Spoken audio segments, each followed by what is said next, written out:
Rutland, a police officer is on administrative leave after new allegations of misconduct. The acting police chief confirmed to Channel 3 News that Officer Emilio Rosario is on leave, but did not share any other information. Channel 3's Tia Trudgeon is following this developing story from the newsroom tonight. Tia, this isn't the first time there have been concerns about this officer.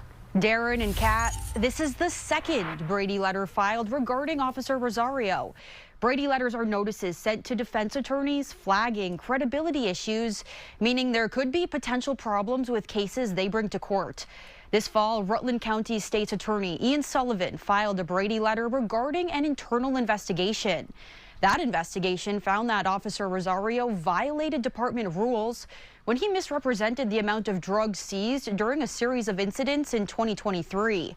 In the letter, Sullivan says the drug case was not referred for prosecution, but the internal investigation found that the seized drugs could have led to felony charges. Rosario was also the subject of a separate Brady letter in 2020 regarding his investigations of various cases. The prosecutor at the time told the chief she could no longer rely on the then detective's accuracy after 3 cases of what she called inaccuracies, misstatements, or omissions by Rosario. As we reported last week, State's Attorney Ian Sullivan issued another Brady letter recently against retiring police chief Brian Kilcullen. Sullivan accuses Kilcullen of covering up a report accusing his officers of misconduct in their actions surrounding a crash that killed a young trainee. Darren and Kat. Tia, thank you.